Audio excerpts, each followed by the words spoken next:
Here to Wake Up Call with Dan Tortora on wakeupcalldt.com, your one-stop sports shop, and on mixlr.com/wakeupcalldt, hanging out with you inside of the Cafe Kubal studios. I hope you're having yourself a fantastic morning. This morning, Cafe Kubal, as you know, located all throughout central and upstate New York. You can get to them by going to 3501 James Street, as well as 401 South Salina Street, 208 North Townsend Street, all of those locations in Syracuse, New York. And, of course, you can go visit them inside of Golisano's Children's Hospital, which is also in Syracuse, in downtown Syracuse. And you can find them on 343 Fayette Street in Manlius, New York, where we had the show this week with Rob Drummond. We started off my return to Syracuse from Florida in Focus Week with being on-site, on location at Cafe Kubal, and you can be sure that I got myself an amazing, awesome, unlike any other you're going to find anywhere else, and I could speak to it because I drink it all the time, is that chai that they have, and I did it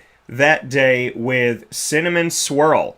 So I actually did a cinnamon bun or cinnamon swirl. I had cinnamon swirl inside of my chai, and then I had a cinnamon bun from them. So cinnamon on cinnamon, very, very good at Cafe Kubal. Go get your sweets, your treats, all the good stuff, your coffee, your tea, your chai, on-site, on location at all of their locations. And, of course, their drive-through location, their newest location, on the corner of Route 11 and Taft Road in North Syracuse, New York. So make sure you hop out there for that. We are inside a fantastic show, and we are inside the American Power Play Week. You know that I did the Atlantic Coast Conference, the ACC. I had that with 2 weeks right before I went to Florida. So these last 4 weeks have been chock full of football. We did the Atlantic Action Week with 7 teams of the Atlantic Division of the ACC, including Syracuse, my hometown. And then we did the Coastal Cruisin' Week with the Coastal Division of the ACC. Then I went down to Florida, and we had Papa Joe and company join me for the Florida in Focus Football Kickoff Week, where Tim Baum and the entire team at Hooters of iDrive entrusted me with bringing you into the college and NFL season.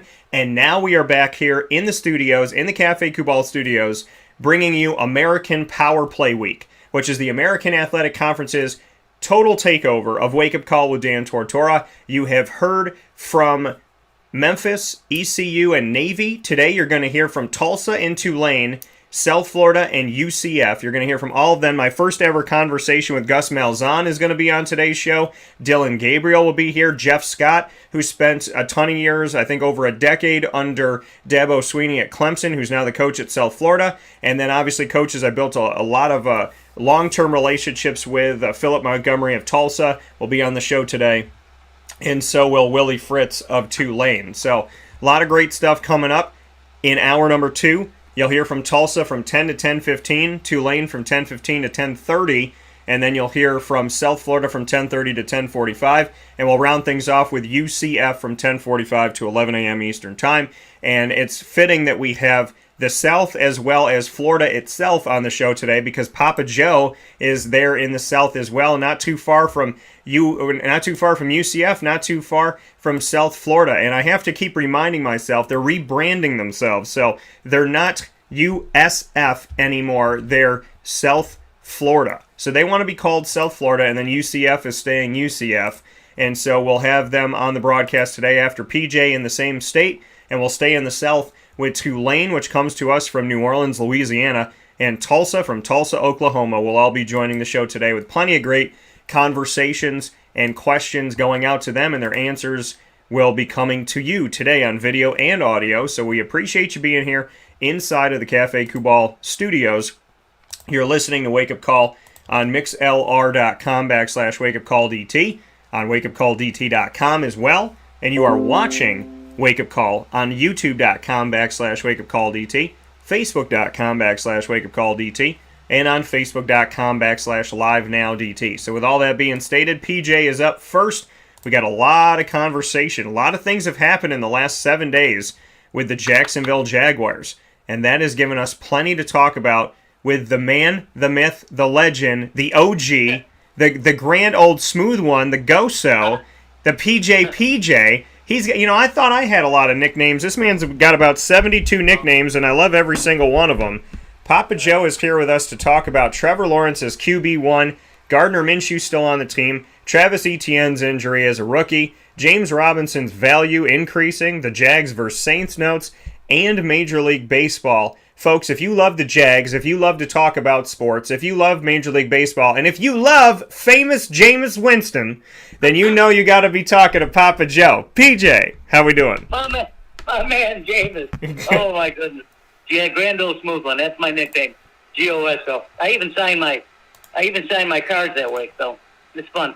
Yeah, I love it. And so, PJ, let's just hop right into this thing. There's a lot to discuss here.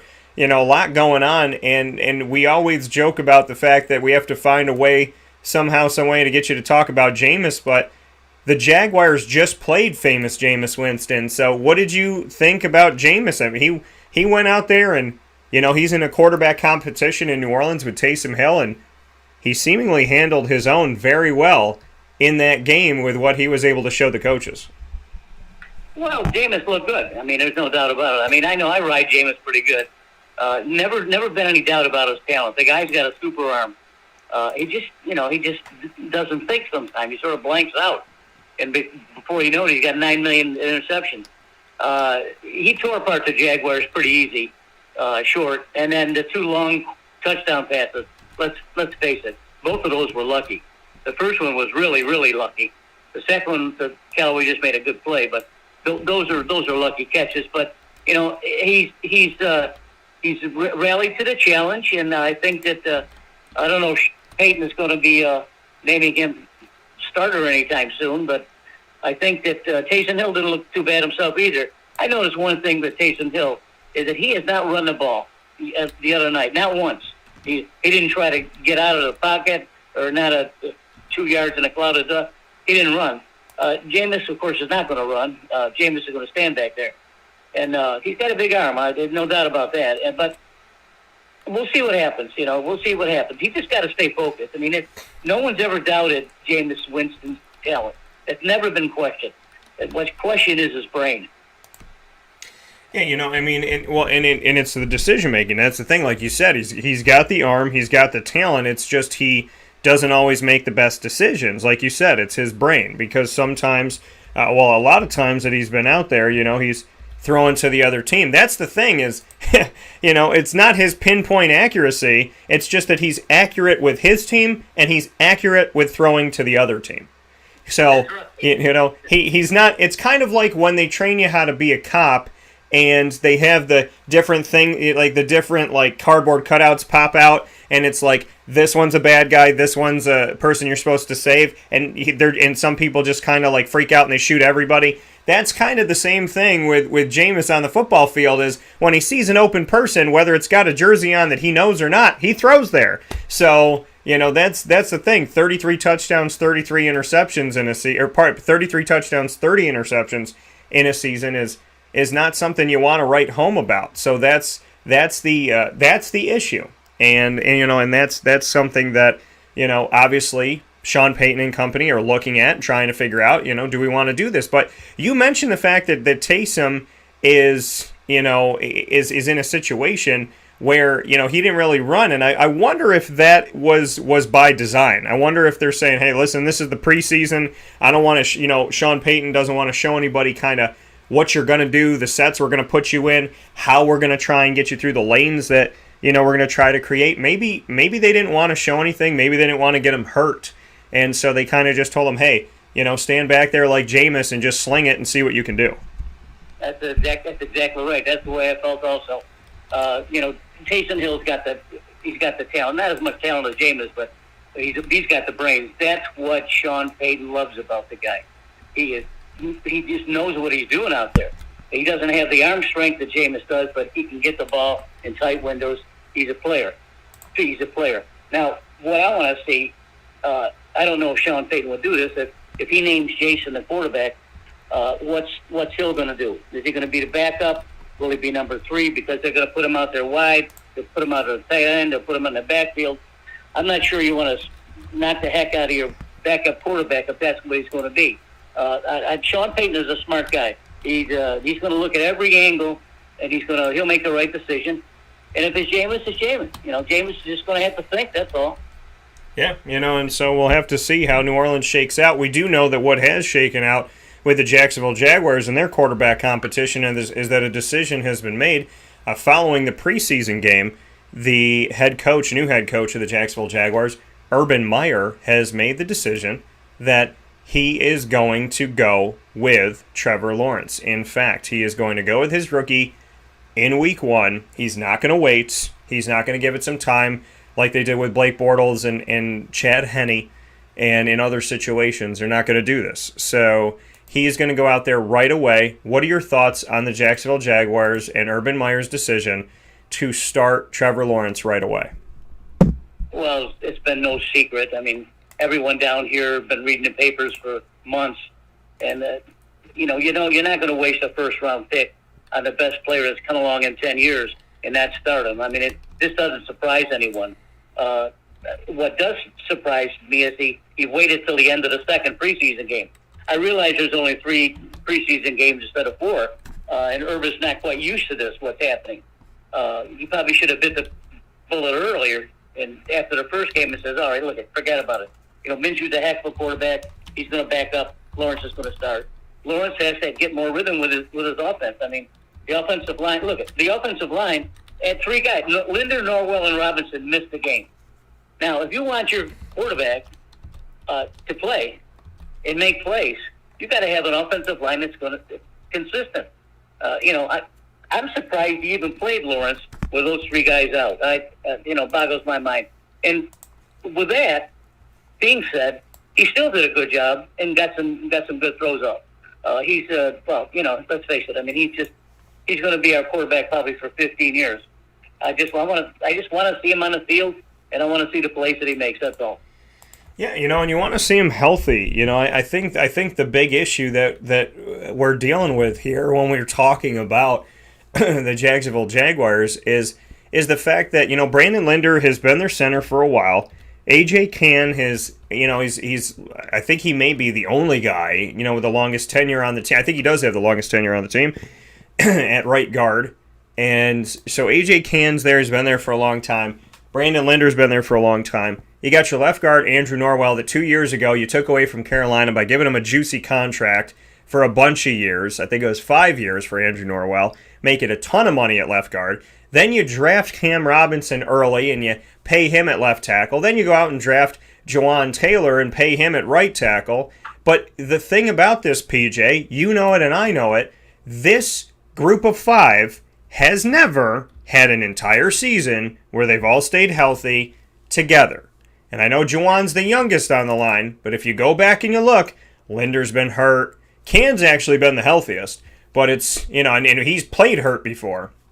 But, he's been out there, but still playing hurt. But, it's like you have issues with, you have injuries with Can. You have, or they didn't play 100%. You have Linder out. You have Robinson out. You have Taylor out. You have Norwell out. Oh, Norwell was out when he got there. So, I think at this point you really have to look at this and say, yeah, okay, you got a franchise quarterback. You got somebody who's supposed to guide you to daylight. But if he's guiding you to daylight, this is how I look at it, okay? The horse-drawn carriage is your offensive line. If you're supposed to be guided to daylight and you're on the Oregon Trail, well, guess what? If you're sitting inside of a car on the Oregon Trail and you don't have anything to really guide you there, there's no horses. If you have Trevor Lawrence sitting inside of the Oregon Trails, whatever, it's little car, and you don't have any horses pulling it, then all he's doing is looking at the horizon, but he's not getting there unless he walks. And if he walks, he's got nothing around him. He's got no protection. He has nothing to guard him. That is my concern. My concern is that these horses are not drawing this carriage. These horses are not pulling anything. And sometimes there's 3, and sometimes there's 1, and sometimes there's 5, and sometimes there's 4, and sometimes there's 2. But how are we ever going to get to the horizon? How are we ever going to get Trevor Lawrence in this carriage to the promised land if the horses keep getting injured, getting tired, and sitting down?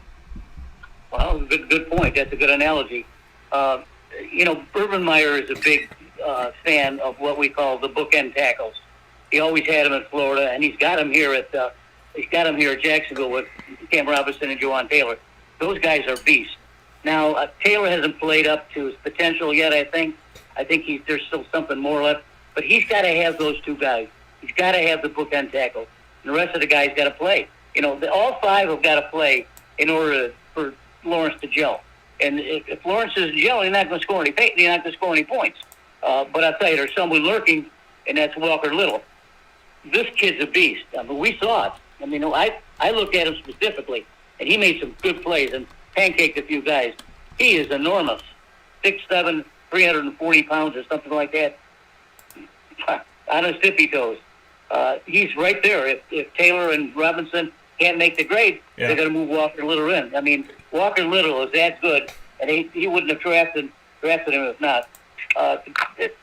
It all starts up front, Dan, and we know that. We've been harping on that for years. The Jaguars never seem to put it together the last 5 years, and we've been harping on them.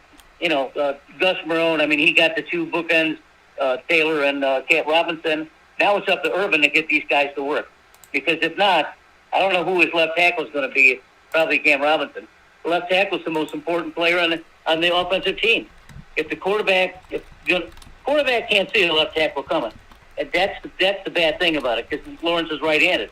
If he stands there or rolls a little bit to a right, and a defensive end gets past Cam Robinson, your quarterback's out. Yeah. And he may even get hurt. So, that's the one that bothers me most. I don't care if it's Walker Little or Juwan Taylor or Cam Robinson. That position needs to solidify the offensive line. Period. Yeah, and that's the thing. I mean, you got to protect the blind side, and and if that is not going to be shorn up anytime soon, then I would be very concerned if I'm Trevor Lawrence. Listen, there's been 2 preseason games, and they've gotten after him. This offensive line has left him vulnerable already, and this is the preseason. In the regular season, when people are going full throttle and you got everybody starters and they're coming after you like a bat out of hell, then then what do you do? Then where are you? I mean, this might, what do they say? It's all fun and games until somebody gets hurt. So that's kind of where I'm at right now. Is this guy's already getting pushed? He's already getting rushed out of the pocket. He's already getting hit, and this is the preseason. So, again. We would talk about Daniel Jones, 4th overall, a couple years ago to the Giants. They didn't have an offensive line. They didn't have people to protect him. People blame Daniel Jones, and I look at the offensive line and say, okay, A, you don't have the protection. B, Saquon was hurt last year. C, none of your wide receivers, really had done much of anything. So how is he supposed to be successful? Now with Trevor Lawrence, you got young, speedy wide receivers. You got James Robinson. So the question is really the offensive line. But if they can't protect him, I don't understand this. When an offensive line does their job, nobody talks about them. When an offensive line is good, nobody says anything. But when an offensive line is trash, you see it. The offensive line makes the quarterback look good. Yeah, the quarterback gets to, what do they say? The quarterback's dating the pretty girls, signing the autographs, taking all the pictures, smiling for the camera. But that quarterback's smile would have a bunch of broken teeth and a black eye if the offensive line didn't protect him. So why do we not take enough time to really talk about offensive lines around the country and about the fact that everybody's, is Trevor Lawrence good? Is he not good? Is he good? Is he not good? Well, he's going to look like Quasimodo if they don't protect him. Right. A lot of people are starting down here are saying, the same old Jaguars, the same old Jaguars. And frankly, they got a point, but I realized the very first game that I saw, which was 2 weeks ago, the very first play of the new Jacksonville Jaguars season, Lawrence gets sacked.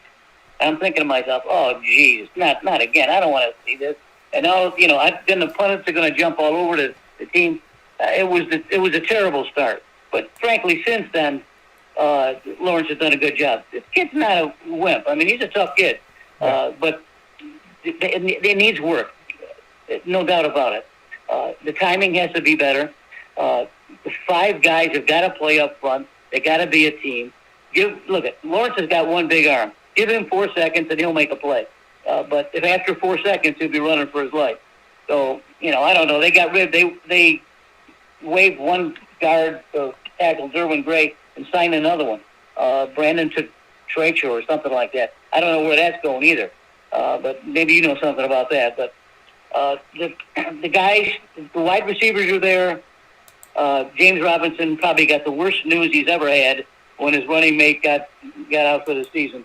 what a terrible break that is. What an awful, awful break that is. No pun intended. I mean, he shattered his ankle. So, what do they do now? I have some thoughts about that. I mean, they're going to have to find another running back. I mean, what's his name there? The guy who that backs up Robinson. Carlos Hyde. You like him? Yeah, I mean he's okay. He had his moments. Yeah. Yeah, he's older, of course, and of course he was with Urban there at Ohio State.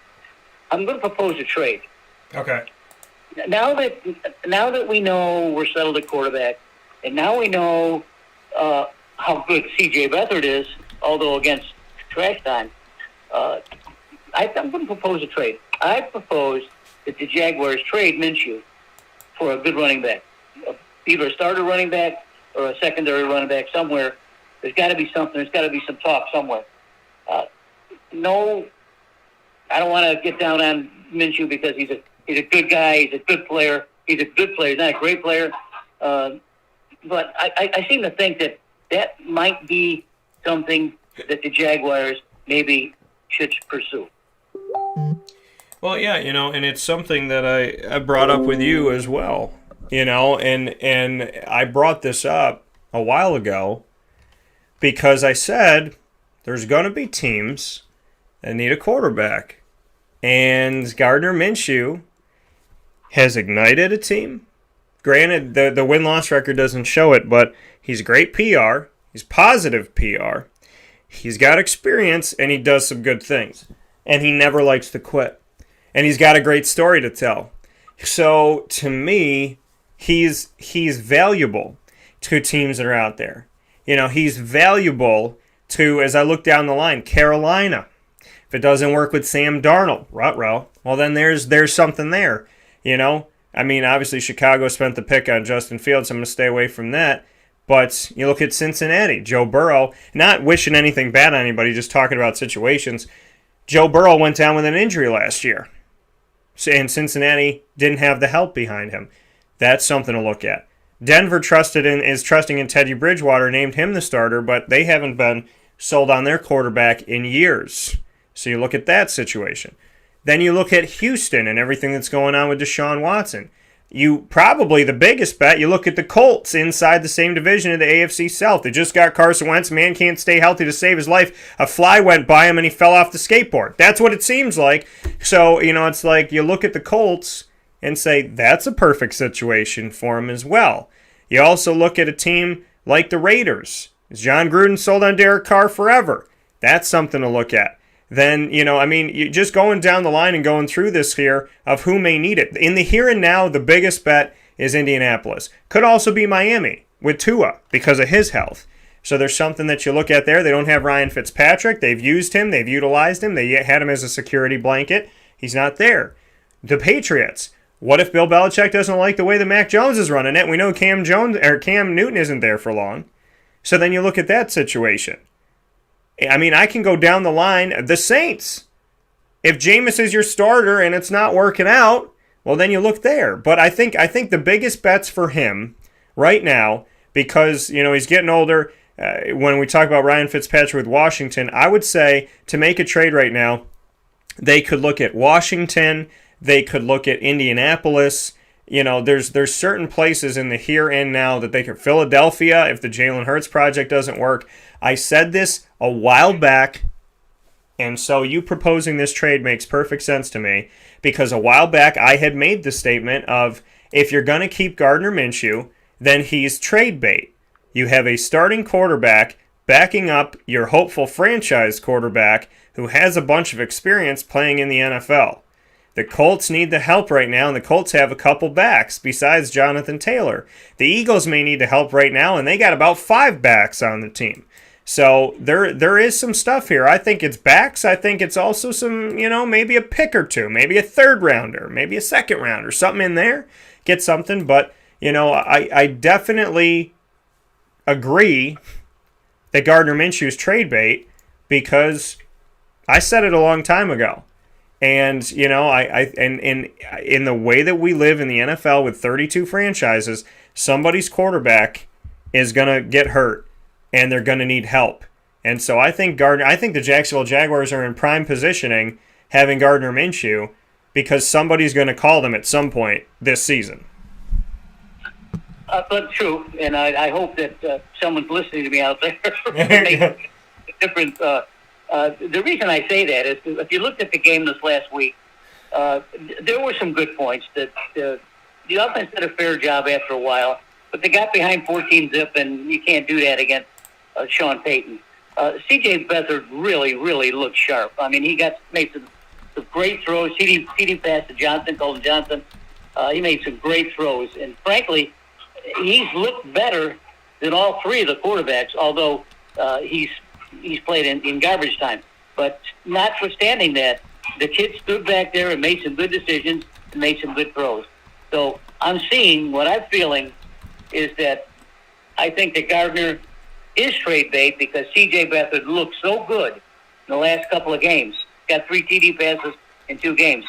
You know, he's gonna weasel his way into the second man, and now Gardner's out the window. So you got to use Gardner now while he's still a quarterback on the second team in Jaguars before they move C.J. Beathard into second, because C.J. Beathard is going to be the backup quarterback, Daniel. You heard it here with Papa J. Well, you know, and they brought in C.J. Beathard, who had a lot of experience in San Francisco, and so there's something to be said about that, you know, and I mean, the fact that he was out there. He had to fill in with Nick Mullins, and both of those guys aren't on the team anymore, but they were both backing up Jimmy Garoppolo, and now Jimmy Garoppolo looks like he's about to be ousted by Trey Lance, so in a very short amount of time, it feels like. So, yeah, I mean, C.J. Beathard, you don't bring him in for no reason. And, you know, he's not a garbage quarterback. I mean, he's a guy who's played, and so he's out there with the experience, and that was obviously to push people. So we shall see where we're going from here. But the Jacksonville Jaguars, as I stated before, and Papa Joe is stating here today, echoing the sentiment that Gardner Minshew is still on the team because the Jacksonville Jaguars can utilize him for trade bait. So, you know, I like Gardner. I'm a fan of Gardner. I want to see Gardner do well wherever Gardner goes, and I fully understand and know that, you know, we're at a situation right now where this man is trade bait for the Jacksonville Jaguars, and so it gives value to Urban Meyer. It gives value to, you know, really everybody. I mean, it gives value to Urban, gives value to Shad Khan and company as they try to figure out what they're going to do for their future. And speaking of the future, PJ and I have a future to talk about with Trevor Lawrence at quarterback. What do we think about what we've seen so far? And what do we think about the backfield that was supposed to be a two-headed monster? Some people forgot about James Robinson. Well, now he's top of mind. My fantasy football draft, Mike Sofka drafted Travis Etienne last Wednesday when we were down at Hooters on I-Drive in Orlando. I, right after that, said, okay, you're going to take one, I'm going to take the other, James Robinson. And nowadays, in this moment, this weekend, when we do our other drafts at the Wildcat Sports Pub, I don't think James Robinson's going to fall that far, and I don't think people are going to forget about him following the Travis Etienne season-ending injury. We'll discuss that more right after this fast break on Wake Up Call with Dan Tortora, where sports truly meets life.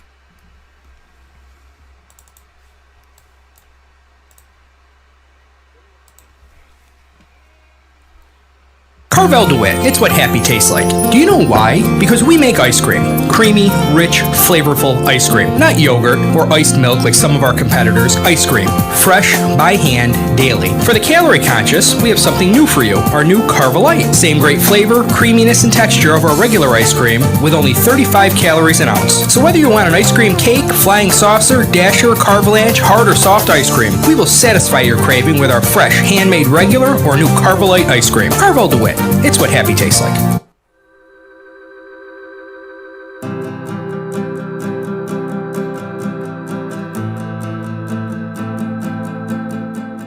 Cafe Cabal offers same-day local delivery of our products, offering no delivery charge for Onondaga County. Shop cafecabal.com for fresh roasted coffee beans, cold brew, travel mugs, and all your essential Cafe Cabal needs. Cafe Cabal, coffee for the soul.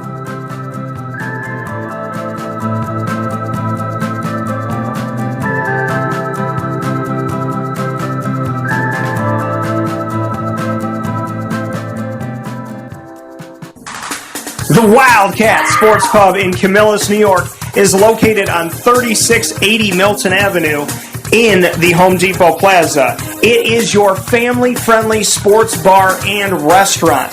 Folks, some sports bars aren't family-friendly. Some family-friendly restaurants are not sports bars. The Wildcat Sports Pub in Camillus, New York is proud to be both. It is that marriage that you've been looking for years. The Wildcat Sports Pub is your home base for your sports bar and restaurant needs, games for the kids, indoor and outdoor activities, and enough things on the menu to come back every single week and get to try something new. They're open Sundays from noon to 8 p.m., Monday through Wednesday, 11 a.m. to 11 p.m., and Thursday through Saturday from 11 a.m. to midnight. For reservations and party information, call 315-487-2222 for the Wildcat family-friendly sports pub and restaurant.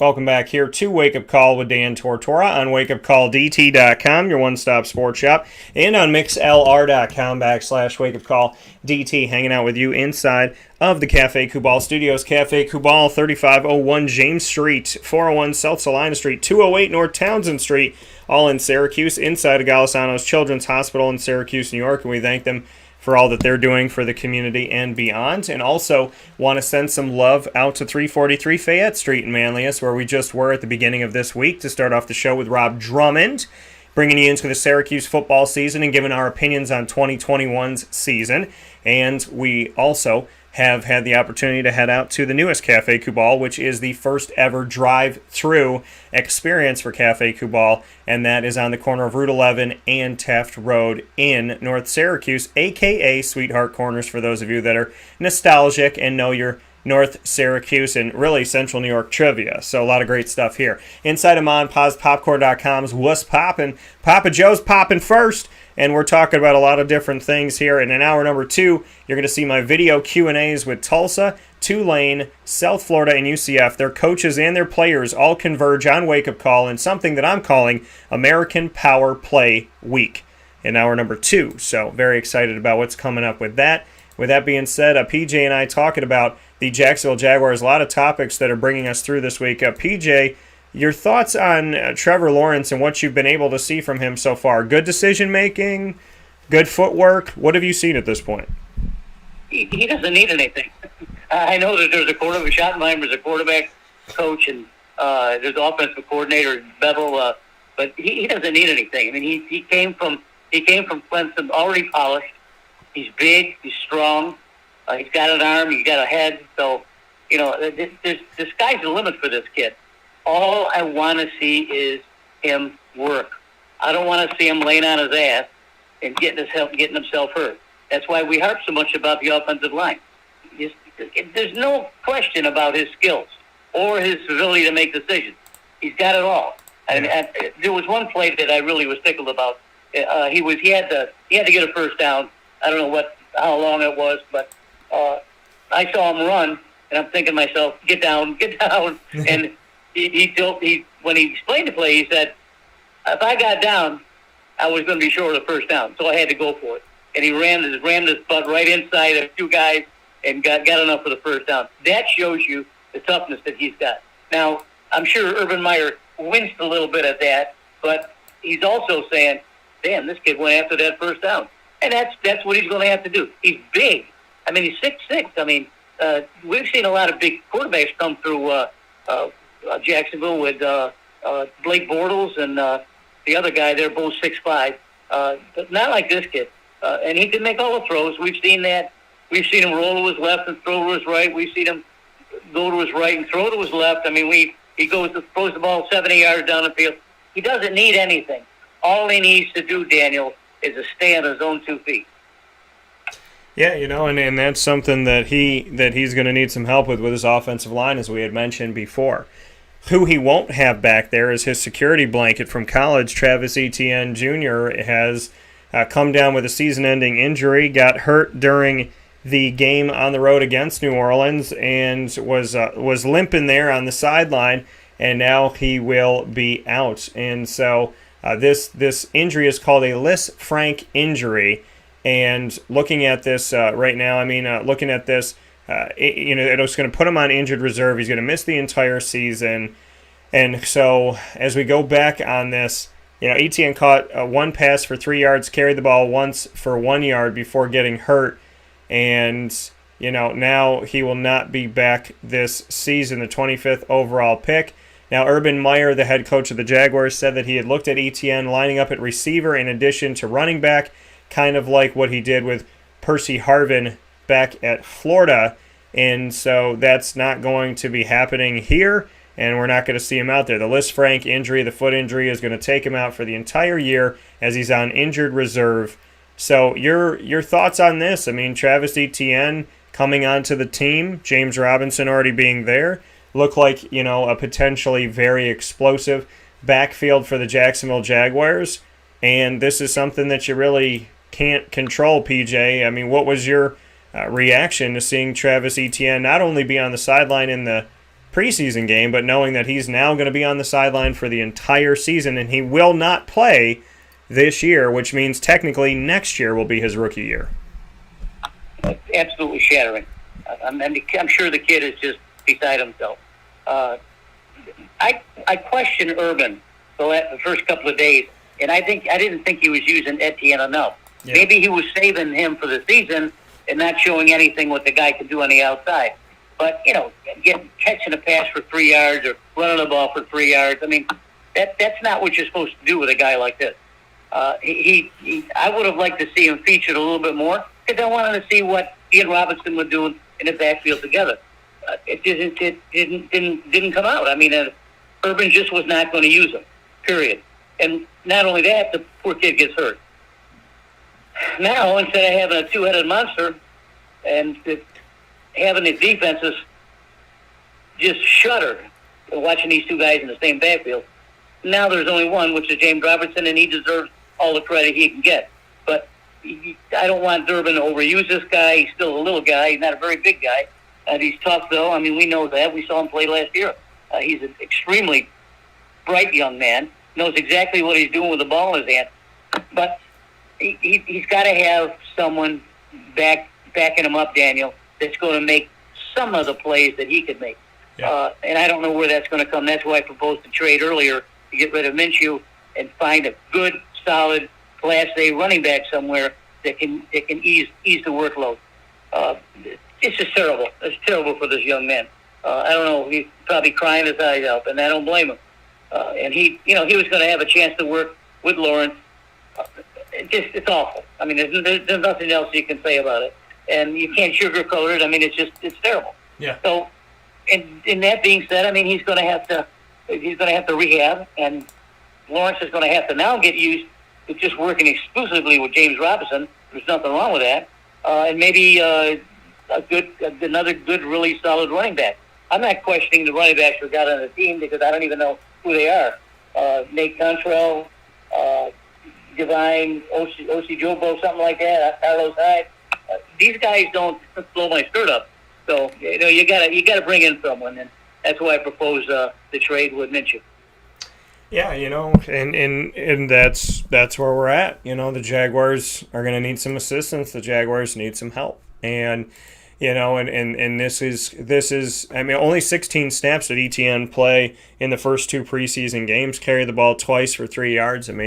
They were obviously attempting to protect him, attempting to not maybe show that much, or maybe he had a little bit of an injury that got worse, and maybe that's why he was tailored back. So, you don't know. What you do know is that he's going to be out for the season. What you do know is that, they're going to have to move forward here and figure things out.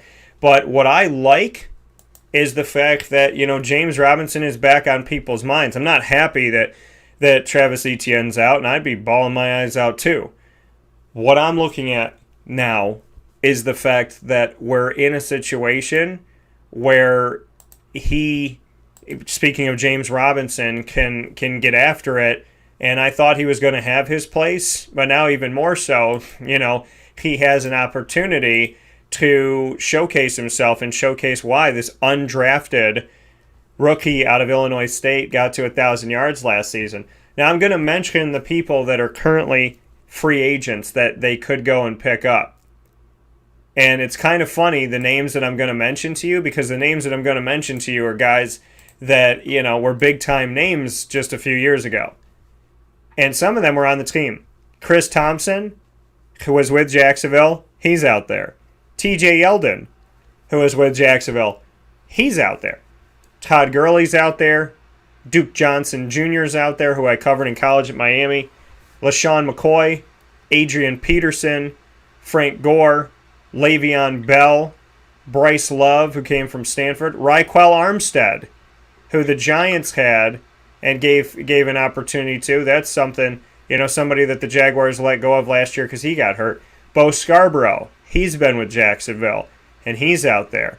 So, Corey Taylor, who I covered when he was at Tulsa, he was coming into this year as a rookie. He's out there. Adrian Killins, who was absolutely, and pun very much attended, killing it when he was with UCF. He's a speedster, Adrian Killins, in the return game and as a running back from the UCF Knights, just a couple, hour and a half from Jacksonville in Orlando. He's out there.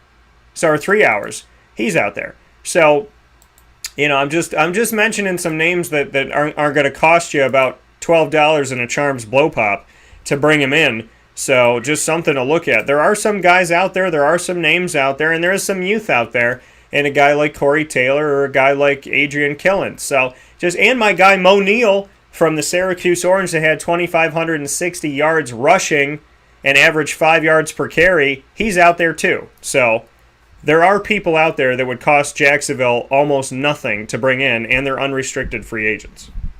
Well, that's a nice list, Daniel. That is a really, I didn't realize there were that many guys out there. I like the idea of Yeldon coming back. Yeldon's a big, tough back, and Marone used him pretty well. I like him a lot. I don't know why he didn't get more plays, but that's a good list, and I wouldn't be surprised if one of those guys winds up with Jacksonville. I like it. Well, if you're going to bring Carlos Hyde back, you might as well bring back a couple of these other guys. So just give them an opportunity, see what they got, and see where it can go from here. Couldn't hurt you. You got a little bit of time. You got one more preseason game left, so bring him in, work him out, see what happens, and bring in a couple guys. For goodness sakes, they brought in about 72 wide receivers, so they could afford to bring in a running back or 2 or 3 at this point. Papa Joe and I hanging out here every Thursday morning on Wake Up Call with Dan Tortora. Exclusively, I have the exclusive rights to Papa Joe. Look at that. How about that? So every Thursday... What'd you say? I'm not a free agent. No, I have the exclusive rights to Papa Joe. He will not be signing another contract, and the SEC cannot have him. So PJ with us this morning, speaking on all things Jacksonville, with us every Thursday from 9 a.m. to 10 a.m. Eastern Time here on Wake Up Call with Dan Tortora inside of the Cafe Football studios. We spoke about a lot of different things here.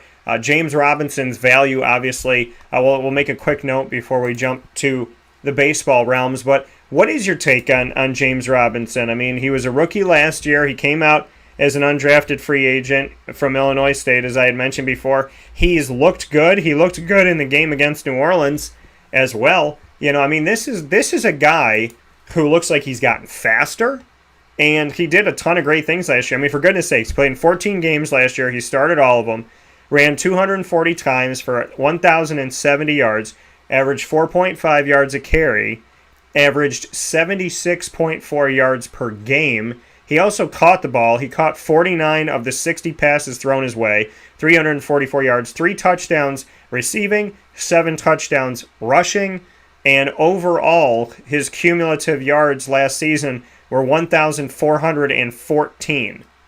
Some pretty good numbers for an undrafted rookie, wouldn't you think? He was sensational. What a big surprise he was. But, he could have got his nose out of joint a little bit because of the drafting of Etienne. Maybe he thought maybe his job was threatened instead of thinking that maybe both of these guys could work together. But he's a very humble guy. I mean, I don't think that's the way he was thinking. Yeah. And, of course, he feels bad for Etienne, of course. But he's at the same time he's thinking, oh hell, I'm going to get hit It a lot more now. it is less than 24 hours until I get to make. His play speaks for himself, and I'm sure he's well regarded throughout the league. What I want is to see another backup that's good, that can take the punishment to give this guy a break. Because if they run this kid into the ground, I'm going to be pissed. Let me tell you, really pissed. Yeah, and that's something you got to look to. Is obviously he's talented, and last year he did most of it by himself. But you want to keep him protected, especially with this offensive line that hasn't stayed healthy. You want to make sure. I mean, it's the same thing I said with Saquon Barkley. He's a bruiser, he can run, but you want a good offensive line so that you take less hits. It's not that they can't take the hits; it's that you don't want them to, because you want them to have longevity. You want to keep them cleaner than you have in the past. And I said it with Saquon Barkley. I said, if the Giants' offensive line doesn't protect him and he continuously has to get hit and hit and hit and hit and take all these extra hits that good offensive linemen would be blocking him from, if he has to continue to take these hits, then I see him at the end of his rookie contract leaving the Giants and saying, listen, I'm not staying here to get the crap beat out of me every week. I'm gone. So, it's just something that you got to look at. Yeah, some of these guys can take it. Yes, James Robinson, they definitely took a flyer on him, and the reward was so high on him, and they didn't take too much of a risk, and they got a massively high reward. So, definitely worked out for Jacksonville, but you still don't want that guy to get hit. You don't want him to be put in a situation where he constantly is getting his own self out of trouble. So it's just something to look at for the future, because it's very, very imperative and important that they protect him now, because he's their dominant guy. Yeah, last year he took it. Last year he could handle it. Last year the team stunk, but he didn't. And that doesn't mean that he needs to go through it every year. And it definitely doesn't mean that that him getting hit over and over and over again is going to build any longevity. He's a human being. So with that being said, Greg said Giants are still trying to figure out their O-line. Yes, they are. It's been, 3-4 years they've been trying to figure it out? So with that being said, PJ, I'm going to hand it off to you here to the baseball field and let you take it. Before we wrap things up here, Papa Joe with us every Thursday from 9 a.m. to 10 a.m. Eastern Time, hanging out with us on Wake Up Call with Dan Tortora. You're seeing on your screen on YouTube and Facebook where you can watch and listen. And Monday through Friday from 9 to 11 a.m. Eastern Time, to Papa Joe and everybody we have on the show. PJ, I will open the door to you to give us your updated Major League Baseball rankings as we are moving closer and closer and closer to the postseason. That's true. We'll start with the American League. American League East. Still got Tampa Bay up by 4.5 over the Yankees, 7.5 over Boston. I got to eat crow, because 3 weeks ago I was jumping all over the Yankees' ass for not getting some pitching instead of getting the hitting of Gallo and Anthony Russo. They've since won 14 games in a row, and I'm eating crow. So I look. The Yankees are very dangerous right now. Go to the AL Central. Chicago's up by 9 over Cleveland. That hasn't changed at all. Chicago is a first-class team. The West Conference, you got Houston. The A's are 5 behind. Seattle 6 behind. That hasn't changed in the last 3 weeks. Houston's winning just enough to keep these guys at bay. National League East, Atlanta's up by 5 over Philly and 7 over the Mets. I look for the Mets to come through, but they're not so far. National League Central with my Milwaukee Brewers. The Reds are 9.5 games back. Milwaukee's got that sewn up. The West, you got the Giants leading it. LA 2.5 behind. And the biggest disappointment in baseball this year has been San Diego Padres, who I said was going to be part of this equation. I told you that the National League pennant would go through the NL West with the Giants, LA, and San Diego. San Diego's completely out of it. They're 15 games back. They're all done. They're toast. I'll get to my rankings now. I got the Giants first. They've been tough for a long time. They've got Brandon Belt, Buster Posey, and Brandon Crawford have been doing this for years. They go back with Bruce Bochy. They got 3 world championships, these guys, and they're still playing in the mid-30s. Absolutely astonishing. Next, I got the Dodgers. Dodgers got the best pitching in baseball with Walker Buehler and Clayton Kershaw. Still waiting for Mookie Betts to come off the injured reserve. Cody Bellinger is not doing the job he's supposed to be doing. So, look for Los Angeles to just tread water until they get Mookie Betts back. Number 3, I got the Tampa Bay Rays. They continue to surprise, but no one is surprised that follows baseball. This team, for the last 4 or 5 years, picks itself off the mat with average players and wins. It's all you can say. I mean, it's astonishing that they do that. Number 4, I got the Brewers. Solid team. That's my team. Those are my boys up there. Got a problem, though. One of their stars, Freddie Peralta, is on the injured reserve. That's going to hurt their pitching a little bit. But anytime you got Josh Hader coming out of the bullpen, it's scary. There was a game last week where I think it was the Giants they played. They had something like a 10-1 lead or something like that. All of a sudden, the Giants come back. I think it was the Giants. Anyway, it was a 10-6 game. 2 outs in the bottom of the 9th inning. Who do I see come in? It's Hader. You don't want to use Hader. You used Hader the night before. You don't bring Hader in to get 1 out when you're up by 4. But Craig Counsell, manager, did that. It was fun to watch because the guy that was spacing Hader was a lefty, and he was spun like a top. It was 1, 2, 3. Good morning, good afternoon, good night. Game over. I love it. The Yankees, I got at number 5. They were at number 9. Well, what can I say about the Yankees? They won something like 13 or 14 games in a row. They're gelling, and despite my yelling at them, and they're going to get their pitching back. They're going to get Jermaine, Corey Kluber, and Luis Severino back off the injured reserve pretty soon. So you're going to see these guys carry the Yankees forward. Number 6, I got Houston. Alex Bregman's finally coming back after being out several months with lower body issues. I'm not sure I understand that. No one's ever clarified that. But I also read yesterday that Carlos Correa, their shortstop, all-star shortstop, told everyone he's not coming back here next year. This is his free agent year. He's all done. He says, I'm not coming back. You don't do that. You don't say that when you're in the middle of a pennant race. I don't know. He doesn't have brains either. Number 7, I got the White Sox. They continue to amaze, too. They got an average team, but they got a Hall of Fame manager. And he yelled. During the game, he got up and he yelled at his catcher, who was a second-tier player, I think. In the game, he yelled at the guy who was sitting back there behind the plate. Kind of an embarrassing moment. But that's Tony La Russa. He demands respect, and he'll get it. Number 8, I got the Atlanta Braves. The Atlanta Braves are going to be tough to beat. Freddie Freeman is having another MVP year, very close to it. But Atlanta's pitching's got to hang in there. Number 9, I got the Boston Red Sox. They've been floundering a little bit, but they finally got Chris Sale back after his bout with Tommy John. He pitched 6 innings, gave up 1 run, struck out 8, something like that. So it's the same old Chris. Chris Sale has to stay healthy for Boston to win. Boston's offense is scary. J.D. Martinez, Devers, these guys are killers. J.D. Martinez is the best player on the team. They all have a lot of home runs. They have a lot of RBI. They outscore people, but they still need pitching. You always hear me say pitching. Pitching and defense wins World Series, not sluggers. 10, I got the Oakland A's. Moved up a little bit, or moved down, I should say. I don't like the A's for some reason. They don't gel for me. It was a scary moment, though, when Chris Bassett was hit with a line drive, and he's the pitcher.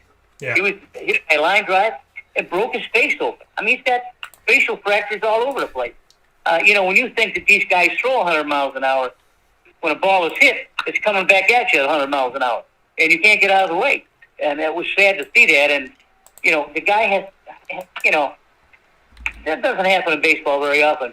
So when you see a player pulled off the field on a stretcher, that's scary. And that's what it is. I'm going to go with just a couple teams longer.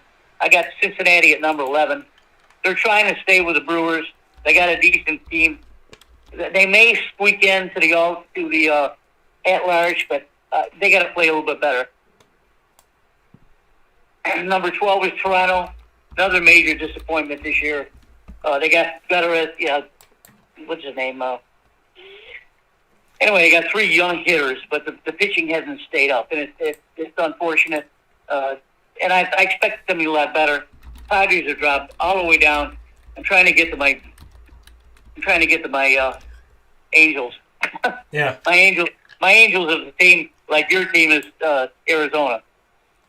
Mike Trout has not returned from his calf injury. I'm not sure what happened there. Yeah, first of all, he was running the bases. He pulls up. This was months ago, Daniel, months ago. Yeah. And, maybe tweak this thing, rest for a week and come back. He hasn't come back. No one said anything about it. He hasn't had any surgery. I don't know how bad a calf injury can be if it's not operated on. I don't get it. Yeah. They got 2 really super young players, Brandon Marsh and Joe Adele, both drafted very high. They've been forced into playing because Trout isn't playing. Yeah. I mean, you got to have 2 or 3 guys make up for the offense that Mike Trout does. That's it in a nutshell. Things are starting to see a little bit clearer now because some of the teams that, like the Yankees, who I just badmouth the hell out of them, and here they are just stomping through everything. I wouldn't be surprised if New York catches the Rays, but the Rays know how to play baseball. Next week, we'll have it again. We'll see if there's any changes. Coming from Papa Joe, PJ here with us, and Greg, longtime listener and supporter of Papa Joe especially, said, love to hear the passion in PJ's voice when he talks baseball. Great stuff. So, Papa Joe, as always, I appreciate you. I thank you. I send you all my love, and it was great seeing you this past week. I look forward to seeing you soon, fingers crossed, and in the meantime, God bless, and I look forward to talking with you soon. Okay, great job, Daniel. Good job. Hey, we had fun at Dude Hooters. That was a lot of fun. You got to see my buggy, Yeah. Jazzy Joe. Yeah, I did. All right. All right, take care. See you. That coming from Papa Joe one more time here on Wake Up Call with Dan Tortora, where sports truly meets that thing called life. So I'm ecstatic. I'm excited. I'm looking forward to this. There's so many great things that are coming up here on Wake Up Call with Dan Tortora, and today is a huge day. Today is a huge day. And I say that because at 2:13 this afternoon, Wake Up Call with Dan Tortora will make a massively monumental, historical, game-changing announcement. And I can't wait. Today is my grandfather's birthday, my Papa Cavino. So shout out to you, Pop, in heaven. Right down there on the line, as you see, his Navy hat that I brought up on yesterday's show is right here with me. It's always here with me. So I'm very excited on all that is to come. A massively huge announcement is coming to you today at 2:13 p.m. Eastern Time on my grandfather's birthday on August 26th. Very purposeful day. And not only is it purposeful on his birthday, but 2:13 p.m. is significant because 2:13 is his number and my number coming together. My number and my grandfather's number, very important to me. 21 for me, 13 for him. They show up together all the time. They've been doing that since 2008. So, doing this at 2:13 p.m. on his birthday, not only is this an incredible moment for me, my career and my company, and where I'm heading, and what this can catapult me into. Not only is all of that there, but the fact that I get to do it on his birthday at 2:13 p.m. Eastern Time with both of our numbers at the forefront. There's a lot of God in this. There's a lot of hard work in this. There's a lot of tough nights and questionable days and things that I've been through in life on the way here. And I feel very honored and privileged for the moment that I'm going to have. And I keep wanting to tell you, but I have to be patient. I have to be patient. And I will tell you at 2:13 this afternoon. There will be a video. There's going to be a lot of things. There's going to be a video. There's going to be a press release. There's going to be pictures. This is a long time in the making. This is Wake Up Call. This is where sports meets life. And this is the difference in Central and Upstate New York and beyond. We'll take a step aside for a fast break. We'll be back right after this with hour number 2, where we will jump right back into the American Power Play Week. Tulsa, Tulane, South Florida, UCF, their coaches and their players join us next as we get you set for the college football season. We've been doing this all month long. All 14 schools in the ACC. Florida in Focus football kickoff week down at Hooters I Drive in Orlando, Florida on 8801 International Drive.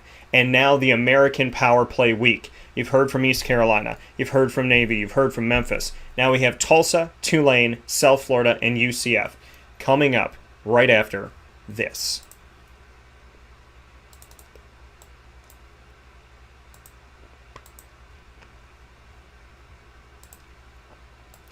Avicoli's, located on the corner of Route 57 and Wetzel Road in Liverpool, New York, is your home for the Liverpool Warriors monthly exclusive sit-down broadcast where I have the opportunity to speak with the players, coaches, and administration of Liverpool High School that is within walking distance of Avicoli's. Avicoli's has been your neighbor in Central and Upstate New York and right here in Liverpool, once again on the corner of Route 57 and Wetzel Road. You can get in touch with them for takeout, delivery, and catering as well by calling 315-622-5100. That's 315-622-5100. So make sure you give them a call as well as going to myavicolis.com. That's myavicollis.com.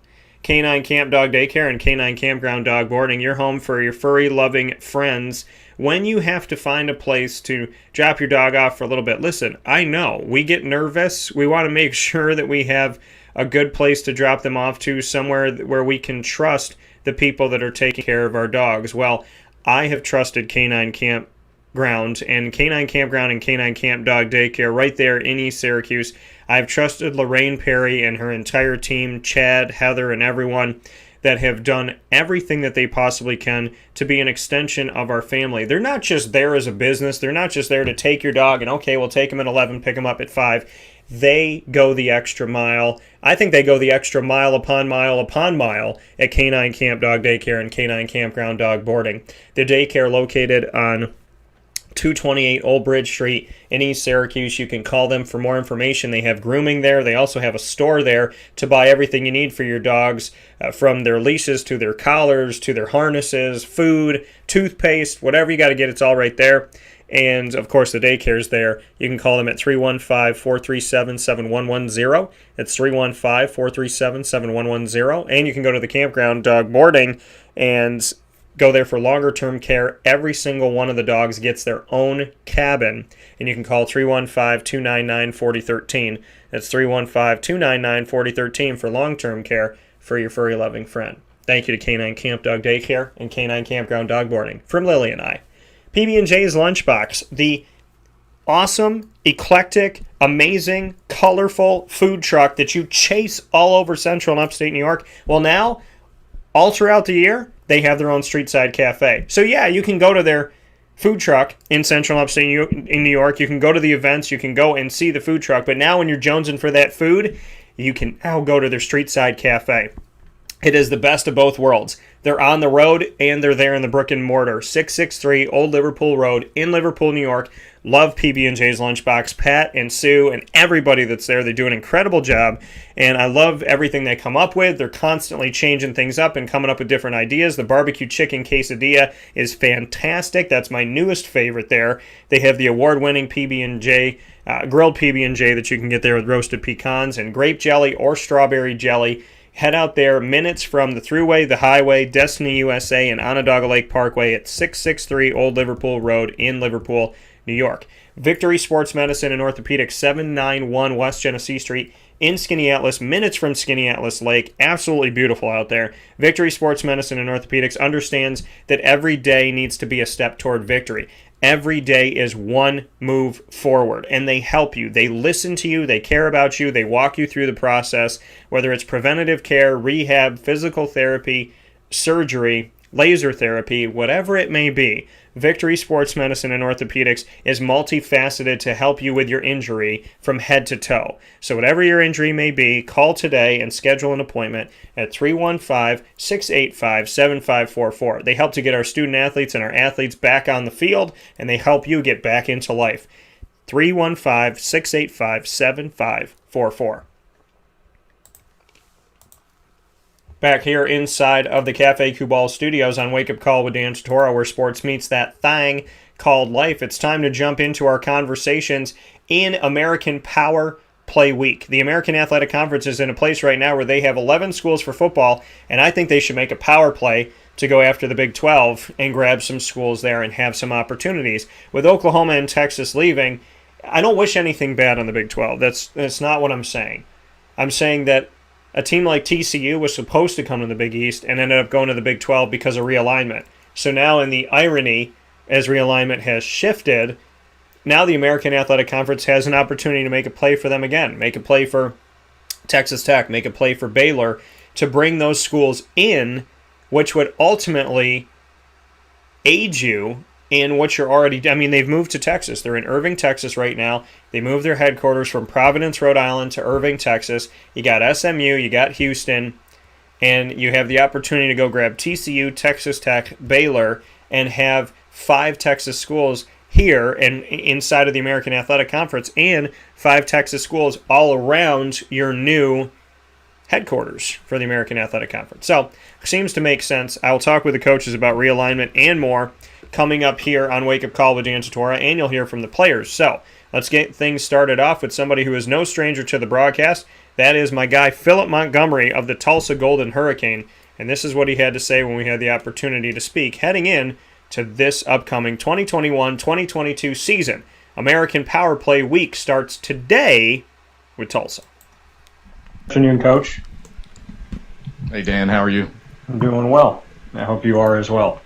To take a look at realignment, where Tulsa is in proximity to the Big 12 teams that'll be left after Oklahoma and Texas move on, how are you seeing realignment, and what can you say about what it could mean for the American potentially? Well, I think number one, all the realignment talk, that's probably out of my pay grade. There's guys in rooms that are making decisions and making moves on all of that part of it. But, for us, I know our conference is extremely strong. We're a conference that has gained respect on the national level, I think, over the last couple of years, and we're still growing and we're still building. So our conference is strong. We've got strong teams in it. We've got strong players and strong coaches, and so we feel like we're in a good position now. We're going to focus in on what we got to do this season, continue to try to win games. And then as far as the college football playoff expansion, it looks like it's going to be going to 12. Just what that means for the American Athletic Conference, and if you feel like respect will finally be at the doorstep with 12 opportunities moving forward. Yeah, I think everybody in our conference is really excited about the 12-team expansion. Giving us an opportunity to have a gateway into that playoff system. We've had some really talented teams over the years and feel like this is not a year that we won't. We're going to have several other teams within our conference this year being available and ready to have that opportunity. So the 12-team expansion, I think that's a benefit not only for us but for college football in general. Thank you, Coach. And that coming from Philip Montgomery once again of the Tulsa Golden Hurricane, and more coming from our conversation as I continue with Philip Montgomery here with Tulsa heading into the 2021-2022 college football season. Advancing to the AAC championship last season, building off of that success and just where you feel Tulsa is at, because you and I have spoken about how close you were in games over the years, but last year you started to really close that gap. Yeah, I think we're close. Again, we've got great leadership on this football team. I thought last year those guys did a really good job of coming together. And then we started making some plays late in games. I thought our team really took a big step forward in understanding we're never out of a game. Those plays are going to be made. We've got to do a better job this year of coming out of the gates a little cleaner, starting a little faster from that standpoint, and then we still got to finish the way we did. The one thing you can count on in our league is you're going to get exciting games. They're going to be 60-minute games that you've got to play every second of it. Our team has done that throughout my tenure here. We're going to continue to do that, but obviously coming out of the gates a little bit quicker is a big emphasis for us this year. Coming out of the gates quicker, something that's important to Tulsa Golden Hurricane head coach Philip Montgomery. And as we continue the conversation here with the Tulsa Golden Hurricane, we'll head off to the players of Tulsa and hear what they have to say when I had the opportunity to speak with them here in American Power Play Week. We will head to wide receiver Keelan Stokes and defensive tackle Jackson Player. Both of you, just what you can say about last season, as I spoke with Coach about closing the gap. You're a team that's played teams close, but at the end of the game struggled a little bit. Last year was a different story. Just building off of last year and what was clicking last year. To go based off last year, it was really ups and downs, really a roller coaster, to be honest, with everything that was going on with COVID and stuff like that. We'll play a game and then have to sit 2 weeks off. But, I mean, that's no excuses to how we came out there and played the game. We did start off slow and did wait to the last second to, pick things up. But, I mean, that's the whole focus on a new year right now. So, we're just here based on this new year. We're trying to get things right in that nature, come out there and dominate this league. Yeah, and just to piggyback off of that, I just think last year it was just crazy for everybody. This year we're a much closer team, I think, and I think we got a lot in store for us this season. And then for you both as well, thoughts on NIL, name, image, and likeness. What do you know about it as far as the information that's been provided, and what do you think about the opportunity? I think it's a great opportunity for us, but as a collective team, we're not really focused on that. We're more focused on just getting through fall camp and getting ready and prepared for the season. Yeah, and to piggyback off of that, that's basically all we're worried about is this season. It is a great opportunity. It's good things happening to a lot of great athletes out there, but, that's not our main goal right now. And our main focus is to go out there and win the conference and, do other things, bigger things. Loving that, loving the conversation. As I said yesterday, this is what the players have been telling me from different teams is, listen, this is what, name, image, and likeness, that's great. But, to the people that thought, oh, these players are going to see this and they're not going to care about each other, they're not going to care about the season, they're not going to work that hard. I'm concerned about infighting and where that can come in and the I in team, so to speak. That's where I'm concerned. But to hear from these players really all throughout the American Athletic Conference, I was I don't want to say I'm pleasantly surprised. I just want to say that the education that's been given to these student athletes, I just feel like coaches and players and administration and the players themselves, I just feel like people are looking at this as more than just a place to make money. They're looking at it like, hey, is it right? Is it good? Do I have the time for it? Should I do it? Do I want to do it? How is it going to affect my team? Like, it's not just, oh, money, let's jump. And that makes me feel good. Because in the world we live in today, in such a me society, it feels like sometimes, and that's not how I live my life, to see players, to hear players say, hey, listen, yeah, that's all well and good, and we're happy that it's here, but that's not our main goal. Our main goal is to win the conference. Our main goal is to play a big bowl game. Our main goal is to be champions. We're not here just to, oh, look, I can make some money with somebody thinking that I'm pretty cool. So I just find that to be really awesome and humbling and amazing, and I'm excited about what the prospect could mean for, as we move forward here, knowing that, these players are really looking at things from the angle of, yeah, okay, personally, it could be great for me, but I got to take care of my team first and foremost. I love hearing that. I really do.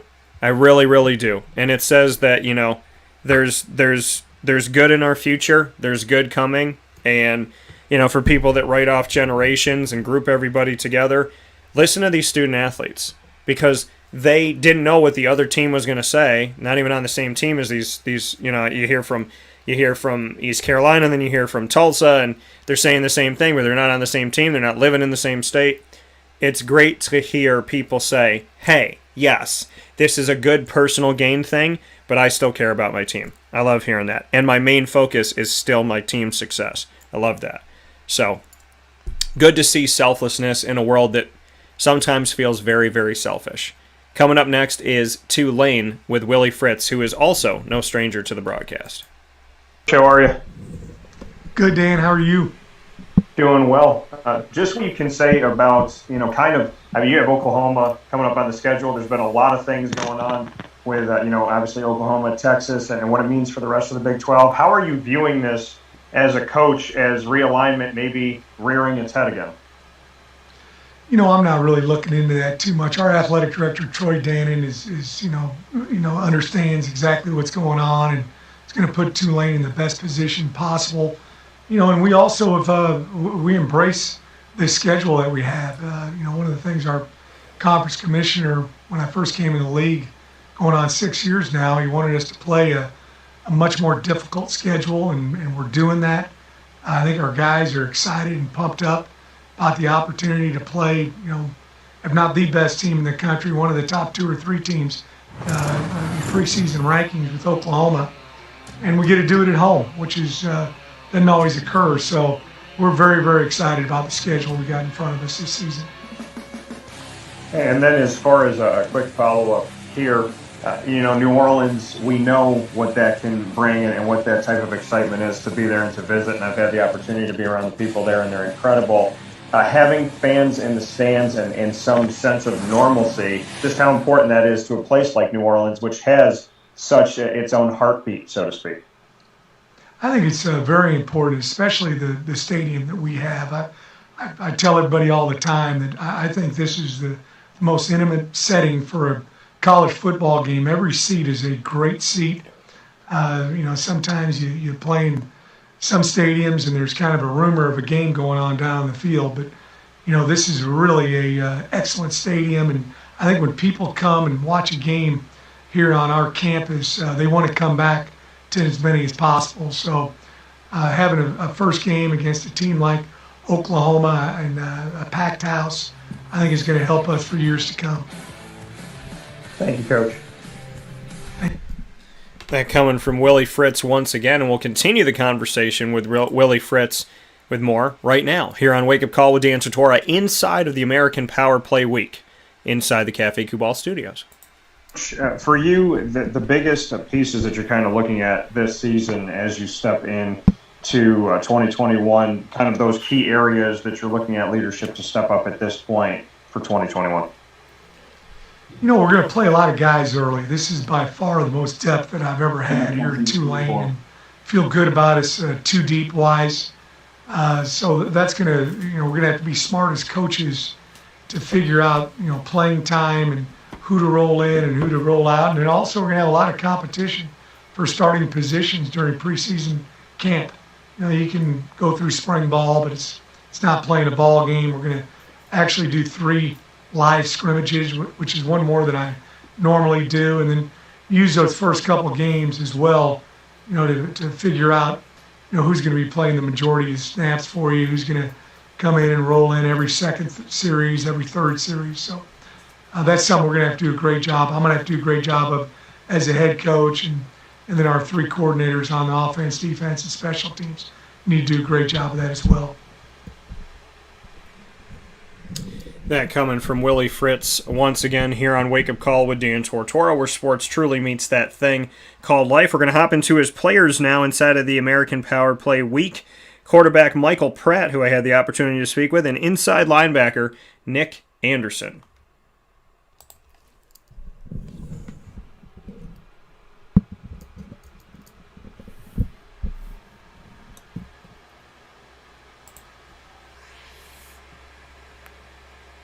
Michael, for you, just what you can say coming off your true freshman season at quarterback, you learned the most from the film. And then Nick, just what you can say about defensive coordinator Chris Hampton. Looking back at year one, I really emphasized, going back and not looking at what I did well, but what I did wrong, and getting to take those things into the off season, into the spring, into the summer, and really just, paying a lot of attention to detail, and emphasizing the little things, my footwork, moving my eyes through progressions, picking up blitzes, changing protections. So all that stuff really just, shows on film, stepping up in the pocket, avoiding sacks.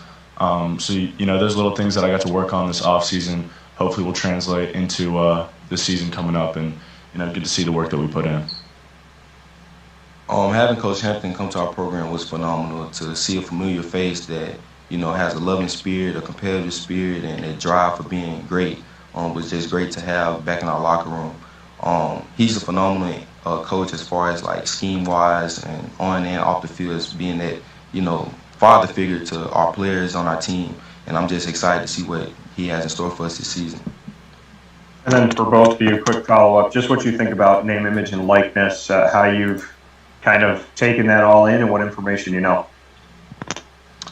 I think it's a good opportunity for athletes. I think it gives a lot of people opportunities, and is more of a drive, a sense of urgency, and level of competitiveness to win those starting spots. A lot of guys, they have some that they can look forward to. So just like I said, it's just a really good opportunity for a lot of guys, but you got to make sure you stay on task and not let yourself slip away and focus on the wrong things, but take the opportunities as they come. It's just a blessing to be able to benefit off your name, image, and likeness, and gain that compensation for the things that you go through as a college football player. It's a blessing, and like Pratt said, it's something that can't be a distraction. At the end of the day, your opportunities with name, image, and likeness comes for your proficiency on the football field. So you got to keep the main thing, and keep performing and doing your duties day in and day out athletically, and everything else will take care of itself. Once again, yet another team echoing those sentiments. You got to take care of yourself. You got to keep the main thing, said by Nick Anderson of the Tulane Green Wave, and know what's most important. Think about your team. Think about, what you need to do on the football field, and let that be your focus as opposed to, just looking to make money. So I love it. I do, and I respect it. And I think it says a lot about these players. I think it says a lot about the character of these guys and the people that are being recruited to play. So shout out to the American Athletic Conference for bringing in quality people here that do care about one another. And I look forward to seeing that in action on the field and off the field as well. The Tulsa Golden Hurricane, to go back to them, they're going to start off the season against UC Davis out of conference. They'll be at Oklahoma State. They, as you know, recently against Oklahoma State, fought them tooth and nail to the end of the game and almost beat them. So Tulsa having another shot at Oklahoma State, who is currently still a Big 12 team. Then they'll be at Ohio State the week after. Tough non-conference. Literally, UC Davis and Arkansas State, but in the middle of those two, at Oklahoma State and at Ohio State, who's already ranked in the top 4 in the nation. And then they'll come into conference and play Houston and Memphis at home, which is good to have those games in Tulsa. Then they'll be at South Florida, home against Navy, at Cincinnati, who's a top 8 team in the nation, at Tulane, Temple at home, and at SMU. So 3 out of their last 4 will be played on the road for the Tulsa Golden Hurricane, who last season played in their first ever American Athletic Championship game. Got close, had an opportunity to win it, but definitely put themselves in a great position to show that of the 2 seasons before or so, they weren't really closing those games out that they were close in. In this one, they were closing things out and really coming to it at the end, which has been huge. So they lost their first game of the season at Oklahoma State, like I said, 16-7, and then they went on to win every other game up into their first ever American Athletic Championship game. They won at UCF, at South Florida, home against East Carolina, home against SMU, home against Tulane in double overtime, at Navy, and then they lost to Cincinnati 27-24 in a shootout there at Cincinnati, because the American Athletic Championship game is played at the home stadium of the team with the better record. And then they faced Mississippi State in the Armed Forces Bowl and only lost 28-26. So again, Tulsa being the team that's right there. 6-3 last season, 6-0 inside of the American Athletic Conference because they had some games canceled and postponed, so unfortunately.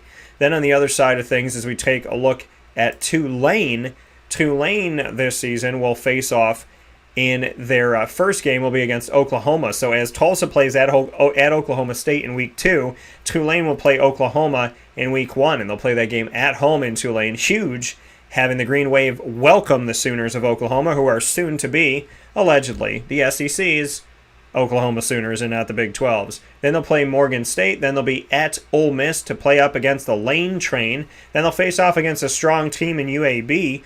And then they'll be in conference at East Carolina, home against Houston, at SMU, home against Cincinnati. That's big. Cincinnati's a good team coming in this year. Then they're at UCF, back-to-back tough games there. I think Cincinnati is going to be 1, UCF 2 at the end of this season in the 11 teams that are in the American, and there are no divisions currently. They dissolved those when UConn decided to leave, so they don't have 12, they have 11. They put everybody in one giant conference standing. I think Cincinnati will be 1, UCF 2. They got to play both of those teams back-to-back, home against Cincinnati on October 30th, on the road at UCF on November 6th. Then they're home against Tulsa, home against South Florida, and on the road at Memphis to round out the regular season. Last season for Tulane, taking a look at their season before we jump into our Floridian teams that will join us for the American Power Play Week. We had Tulane win at South Alabama, lost in a close one to Navy 27-24, won at Southern Miss 66-24, lost to Houston, lost to SMU in overtime 37-34, lost at UCF, then went on a 3-game winning streak and won 4 of their last 5 games, beating Temple at East Carolina, Army at Tulsa in double overtime 30-24, and then defeating Memphis. Then they went on to the Idaho Potato Bowl and lost to Nevada 38-27, 6-6 on the season, 3-5 in conference, but going to a bowl game. So with that being said, we'll take a step aside for a fast break. When we come back, Wake Up Call with Dan Tortora from inside the Cafe Cubal studios will continue American Power Play Week with the rivals South Florida and Central Florida right after this.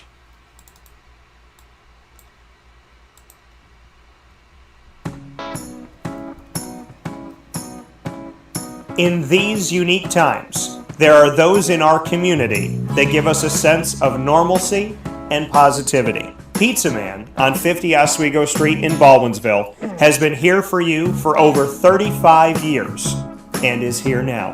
Call 315-638-1234 or order online at pizzamanbville.com to bring those familiar tastes into your home. And remember to come see our monthly on-site broadcasts centered around the community and our Baldwinsville beats. Pizza Man in Baldwinsville.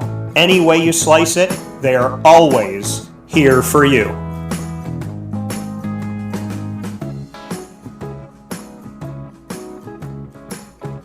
This is Jimmer Sikowski, owner-operator of Chick-fil-A Cicero, 7916 Brewerton Road in Cicero, right in front of the Home Depot. I had a deep feeling that God wanted me to do something bigger with my life and to help people, help others. I kept putting Chick-fil-A in my life, and I realized as I was going through the franchise selection process that positively impacting the lives of others was really core to what we do here at Chick-fil-A. First of all, it starts with the food. The food is brought in fresh daily. We bring in local produce. We prepare to order in the kitchen. We hand bread our chicken. We hand spin our milkshakes. It's great food. It doesn't taste like fast food. I think the second thing is the way people feel when they come in a Chick-fil-A restaurant. It's different. We try to treat people with intentional kindness here, which is very different and deeper than good customer service. And so I think it feels remarkable for most people to come in a Chick-fil-A restaurant. And then lastly, the impact that we try to have in the community is very different. It's a big part of the expectation of every operator of a Chick-fil-A restaurant is that they're actively engaged in their community, they're a leader in the community, and they're making a difference. When they realize that what we're striving to do is to shine a little light in their life, that's a very, very different experience than you will have at any other quick service restaurant. And it's that remarkable experience that I think people will emotionally connect with.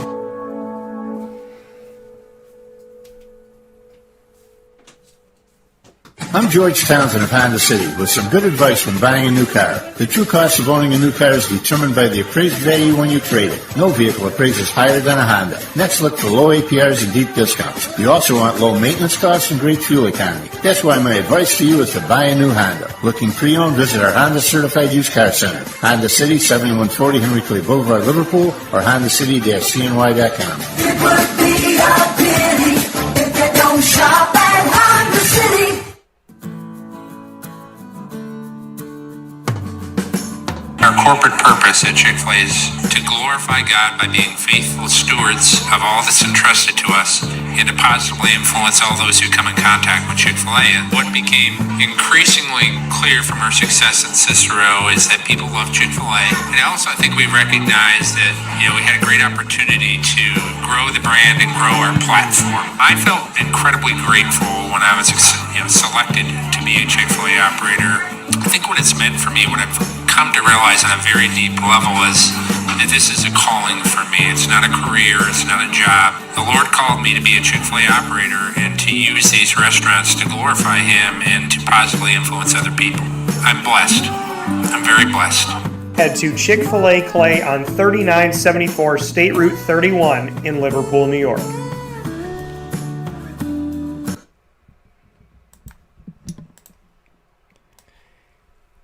Welcome back here to Wake Up Call with Dan Tortora inside of the Cafe Football studios. You're listening on mixlr.com/wakeupcalldt as well as the homepage of wakeupcalldt.com. And of course, you are watching on youtube.com/wakeupcalldt as well as on facebook.com/wakeupcalldt and facebook.com/livenowdt. So very, very happy to have you here, as always, every Monday through Friday from 9 a.m. to 11 a.m. Eastern Time. And it is time to continue the American Power Play Week as we jump into those Floridian schools. And we'll start things off with South Florida. And my first ever conversation with the one, the only, the former assistant coach to a coach that I respect and have appreciated and interviewed for the better part of almost a decade now, Dabo Swinney at Clemson. A man that was on his coaching tree and is now in South Florida, Mr. Jeff Scott. First time I ever got to speak with Jeff is right here for you this morning on Wake Up Call with Dan Tortora, the head coach of the South Florida Bulls and former assistant to Dabo Swinney at Clemson, Mr. Jeff Scott. Conference realignment has obviously reared its head before, and it's doing it again right now. Just what you are seeing with Oklahoma and Texas making this movement and what it could mean for college football and how you assess it now that you have just, a few months ago jumped into the AAC. Yeah, well, the first thing that I've realized watching it all is, there's not one person in charge, right? That's the thing that probably makes it more difficult than, something like the NFL, right, where they have a commissioner and they have the head of the players union. In college football, there's not one person in charge of all these decisions. So, it could really go a lot of different ways. I think for me, I've been very pleased with, the direction of the AAC. I think our commissioner is a forward thinker. I think he's working extremely hard to do whatever he can to best position our conference for whatever turns this realignment takes. And I think specifically for us here at the University of South Florida, Michael Kelly, our director of athletics, he spent 6 years working as the one of the assistant commissioners at the ACC, and then also 6 years working at the college football playoff. So he has a lot of relationships, a lot of connections, and I think he has a really good background for maybe the new climate that we're entering. And I think the last part of that is, the best thing that I can do is help our team win and be successful and really improve our brand. And I don't think there's going to be any decisions made here in the next week that are, going to be permanent for the next 40 years of college football. I think we're going to see here over the next couple of years, there's going to be a lot of changes. And really my priority and our team's priority is to do whatever we can to win games and best improve our brand here at South Florida so that we can help continue to improve our conference. Thank you, Coach.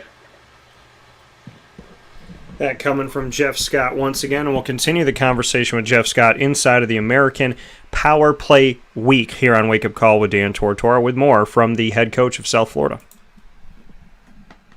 Coming from Clemson and your time with Dabo Swinney, just what you can say you took from him as a leader and what Coach Swinney has meant to you on and off the football field.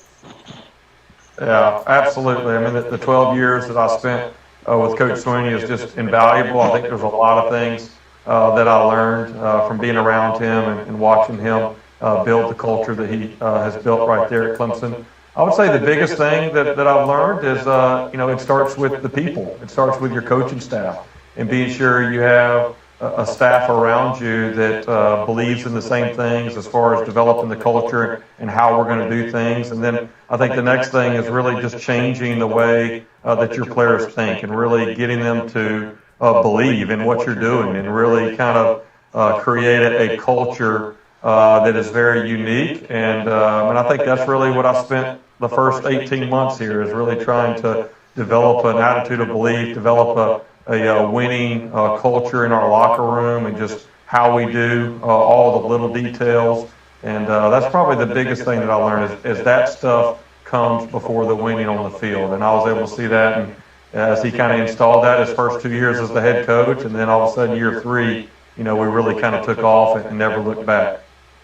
Coming from Clemson and coming from Coach Swinney has that clout. What can you say about the recruiting trail, and as you're trying to build, like you said, these 18 months, what are they taking from you, and are you able to utilize that time there to help in recruiting to get the right people that you're looking for in the program?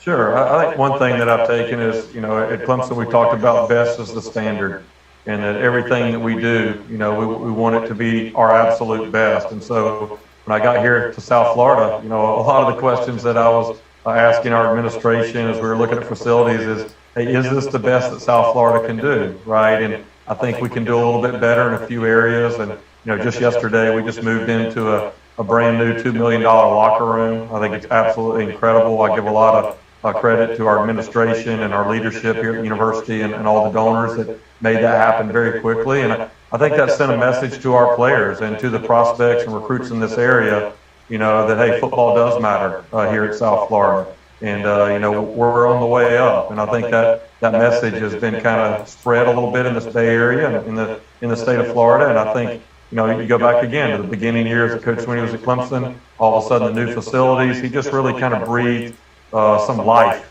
into a program that maybe had been a little bit dormant a few years before he took over. And hopefully I'm able to bring that same energy here to South Florida. Thank you, Coach. I appreciate it. Thank you. That coming from the head coach of South Florida, Jeff Scott, here on Wake Up Call with Dan Tortora inside of our American Power Play Week. A lot of great content, a lot of great pieces there, speaking on the situation that that they're in, and I think it's great to hear from that. I think it's great to have the opportunity to really hear from Jeff Scott and talk about when he was at Clemson, that the bar set was greatness. The bar set was that you set it high. You don't set the bar at let's be pretty good or let's be okay, but no, we set the bar at great. We set the bar that's we need to be the best that we can possibly be. And for South Florida, like you said, to show people down here that in the Bay Area that football matters, that we care about this, and spending millions of dollars to improve the facilities already says something about that. You bring in a coach who's got that big mentality, right, because of where they've been and what they've done and who they've been around. And to see a coach come in from Clemson, it should make you stop and think, and it should make you go, okay, you know what? This is some serious stuff, because he knows the facilities it takes. He knows the coaching it takes. He knows the recruiting it takes, right? He should, because he's been through so much there. And so to see all that and have him come in and the community say, okay, Coach, what do you need? And that's what it looks like here, is that they were like, okay, let's put this together and let's start making these facilities better, because South Florida hasn't been taken serious in a while. And they want to be taken seriously, so You got to go out there. You got to recruit. You got to find the right coaches. You got to have good facilities. You got to have state-of-the-art stuff, reasons for people to come, good education that they can get as well. And you got to take care of business and have the community behind you and have the alumni behind you. There's a lot of pieces that go into this. It's not just, hey, I'm here and I'm great and I'm an awesome coach. It's coming into a place and saying, okay, do we have the right coach? Do we have, like he said, having the players around you believe in your vision, teaching them who you are and what you're about, and do they buy into it? Because they have to buy into it if you want to be successful. So getting the right players, recruiting out there, doing good things, not just finding talented guys, but finding good character guys that you can work with and women that you can work with. And so you bring those people in, you figure that out, you figure out who are the best recruits, you recruit your butt off, you try and bring in the majority of who you go after, you put a good coaching staff together, you get good facilities, you get the community behind you, you get the alumni behind you, and hopefully things start to work out. So for South Florida, I hope it works out. And I know that even for UCF, they want South Florida to be better because they want the rivalry to mean something. You know, you want to be challenged. So you don't want to play your rival and, beat them by 30. So, you want these games to be close and you want them to be challenged.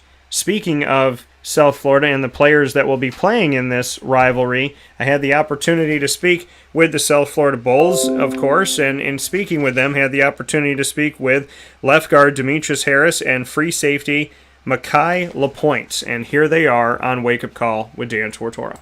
For both of you as well, head coach Jeff Scott, just what you can say about the atmosphere around the program with him as the leader, just what type of environment he brings to South Florida. I'd say the environment he brings is very energetic, it's very fresh, as Mitch just said, a breath of fresh air maybe. We had a few ups and downs. I mean, I've been here since 2017. We were winning at first. We began to trend downwards, but the energy he's bringing is definitely a change. Yeah, I would also say family atmosphere. Sometimes he has his kids around, the coaches, they get to bring their families around.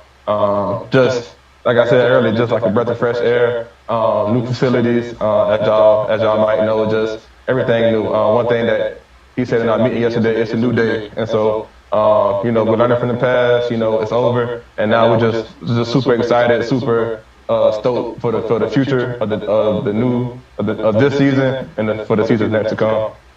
And then thoughts on name, image, and likeness from you both, just what you know about it and what you think about the opportunity that's in front of you.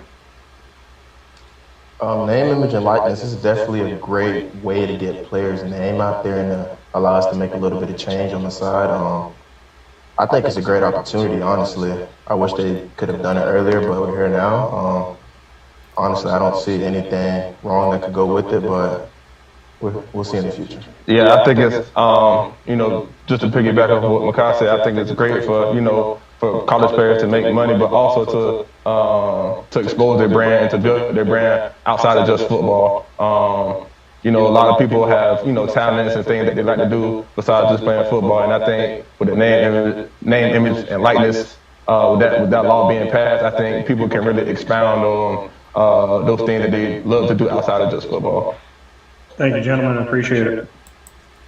So that coming from the gentleman of South Florida, once again, Demetrius Harris, as well as Makai LaPointe, speaking on that and saying, it's a great opportunity. Wish that they had done it sooner, but at least it's here now. We'll take a final step aside on Wake Up Call with Dan Tortora and come back with coverage of UCF inside of the American Power Play Week here on Wake Up Call with Dan Tortora inside of the Cafe Kubal studios.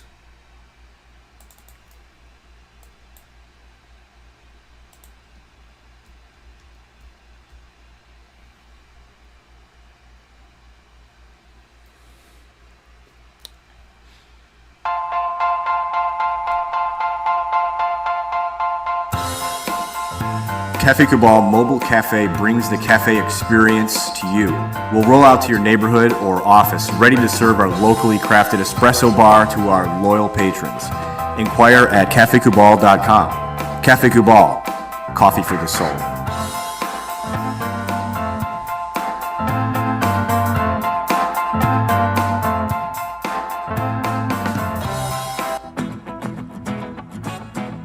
Hi, this is Amy from Mother's Cupboard, home of the whole frittata. We are open daily 6 a.m. to 1:30 p.m. For takeout orders, call 315-432-0942 and tune in to Wake Up Call with Dan Tortora for our monthly food challenge and try our Wake Up Call signature menu item available 7 days a week.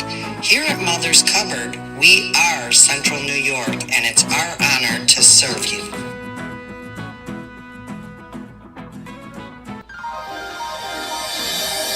Ma and Pa's Kettle Corn and Popcorn Factory, located on 201 7th North Street in Liverpool, is home to over 40 flavors with more than 200 flavors in their total wheelhouse. Sky's the limit for this sweet and savory Central New York company. Keep it local at your parties, fundraisers, wedding showers, baby showers, and more by calling 315-450-MA-PA. That's 315-450-6272 for popcorn bars with custom flavors and colors at your upcoming event. Make sure to visit them on 201 7th North Street in Liverpool, New York. And for more information, go to maandpassnacks.com. Ma and Pa's Kettle Corn and Popcorn Factory. How corny are you?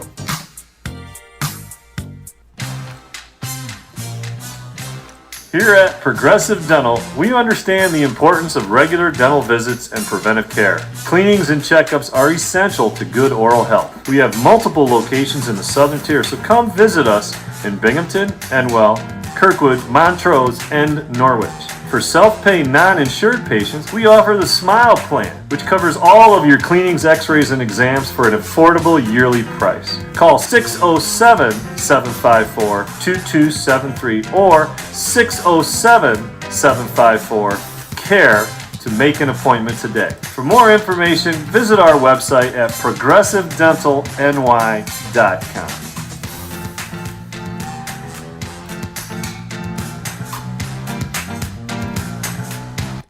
The Millhouse Market, located on 3790 New York 13 in Pulaski, New York, is absolutely positively worth the drive every time.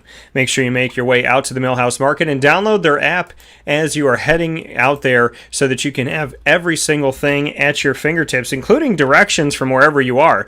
Right on the app itself, they give you directions from your location to the Millhouse Market while you're looking at the menu and deciding what you want to order for the day, from their homemade breads and desserts to quinoa bowls, rice bowls, salads, brick oven pizzas, and sandwiches named after the families that helped to settle today's Pulaski. Ingrained in our taste buds and ingrained in the community, there is truly nothing like the Millhouse Market. That's why they are absolutely positively worth the drive every time to 3790 New York 13 in Pulaski, New York, Tuesday through Saturday from 7 a.m. to 8 p.m. and on Sundays from 7 a.m. to 3 p.m. Find your way out to the Millhouse Market with 3 different ways to enjoy Millhouse, from their general store inside with local products from local companies, building up the community and helping out companies in the area, not just the Millhouse Market products, but products from all over our upstate New York community to help one another out. And of course, they have the indoor dining and the bistro restaurant that changes every weekend. So when you're dining inside on the weekends, you'll get a new menu inside the Millhouse Market, which is really cool because that means every week you'll get something new and different from the mind of Rebecca Alford, which is incredible. And of course, they have the drive-up, drive-through window to grab your food and go if you are on your way and you got a busy day or whatever going on. Maybe you're bringing food home to the family for the night. Can grab your food and go and pay contactless pay right there on the app itself. So Millhouse Market, make sure you head out there today and every Tuesday through Sunday to 3790 New York 13 in Pulaski, New York. Worth the drive every time.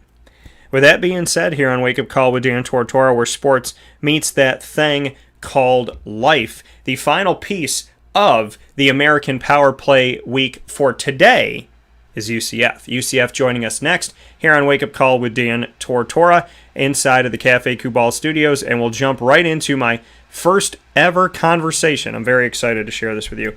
First time ever I have the opportunity to speak with Gus Malzahn.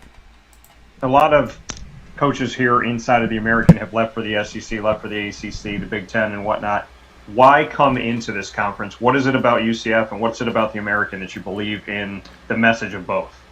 Yeah, for me it was fit, and I would say most coaches around the country look at this program as a gold mine, and I've always thought this was probably the last 5 years a top 20 job. I don't care what conference it is in or Power 5, non-Power 5.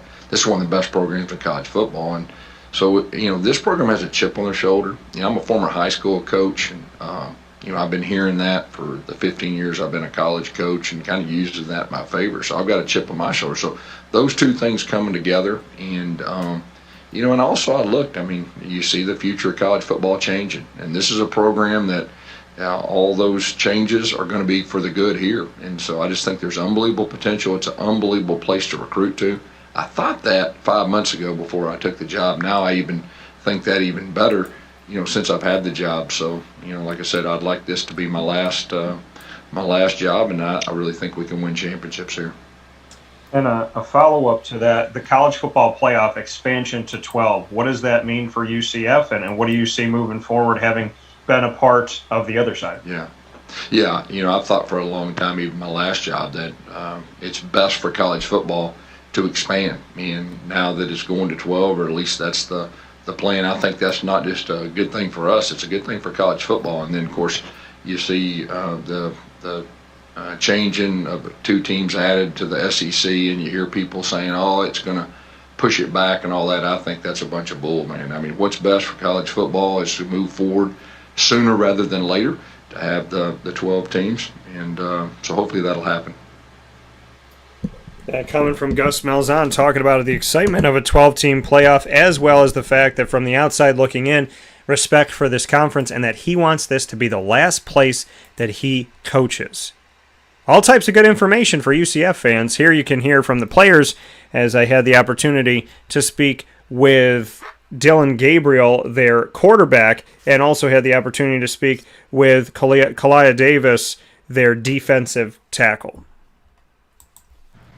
Dylan, for you, just what you can say about not only you getting out on the field this season, but Mackenzie Milton getting to do that in another school in Florida, just what it means to you to have you both out there on the field, as I know you have a relationship with him. And Kalia, just what you could say about opting out last year and finally getting back on the field this year. Well, it was just a very tough decision, so I really just had to take it day by day. In July, coming towards the season, it was a lot of stuff in the air about college football, and really just talking to my family, it really just helped me make my decision, but enough of that. It's just I'm back here ready to work, And then for my question, obviously I'm super excited for Kenzie. He's a brother to me, big bro, and it just reminds me of old days. He's earned it. He's just been through a bunch, but got through it, and now he's at where he's at. So I'm super excited for him, and super excited for both of us. So. And then, as a follow-up for you both, just the thoughts on name, image, and likeness, having an opportunity as a student athlete for the first time ever to make money off of yourself and what you can bring to the table. Well, I feel like that's a great addition. I appreciate the NCAA to allow us to do that. But really, for me, I'm really just focused on winning here. So name, image, and likeness is cool, but I'm winning first, and then if it comes, it comes. I feel the same way. Obviously, camp started. We're locking in, and we're super excited for the season. We're now less than a month away, and we're just trying to grind and figure everything out, and then let the rest take care of itself. Thanks, gentlemen.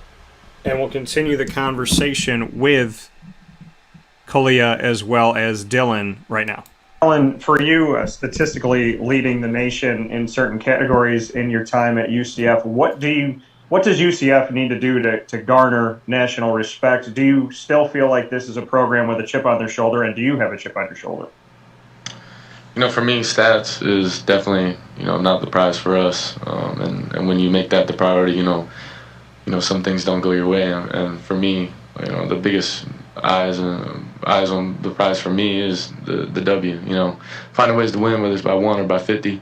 That's, the biggest thing. That's how you gain respect, I guess, in college football.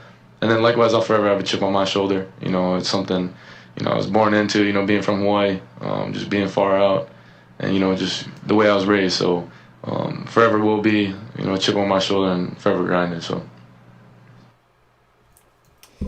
Coming from Dylan Gabriel, forever there will be a chip on my shoulder and forever grinding. And I think that's a perfect way to finish up today's show, because forever will there be a chip on my shoulder and forever will I be grinding. So out there for you inside of the American Power Play Week. We'll get to South Florida and UCF schedule in tomorrow's show and so much more, including the Annoying Moment of the Week brought to you by Carvel DeWitt. Lead, Learn, Evolve, Ad-Lib, and Deliver brought to you by Chick-fil-A Cicero and Chick-fil-A Clay. The top dog of the week will be announced, brought to you by Canine Camp Dog Daycare and Canine Campground Dog Boarding. And we will finish American Power Play Week with SMU, as well as we got a bunch of schools still left here on the docket. We have Cincinnati, SMU to bring to you, as well as Houston and Temple. So you'll hear from all of them coming up on tomorrow's broadcast here, Friday, August 27th.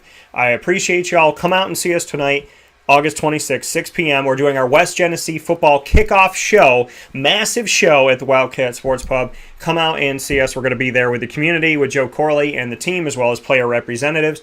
Can't wait for that at the Wildcat. And, of course, I have a massively giant announcement of something that will be history in the making, a monumental moment for Wake Up Call and Dan Tortora Broadcast Media. Happens today, August 26th, on my grandfather's birthday at 2:13 p.m. Eastern Time. So with all that being said, thank you to Tulsa, Tulane, South Florida, and UCF, and all my guests. Thank you to Papa Joe. Thank you to you. Facebook at Wake Up Call DT, Twitter at Call DT, and Instagram at Wake Up Call _DT. In the meantime, God bless. No stress. Do your best. And please, please be good to each other.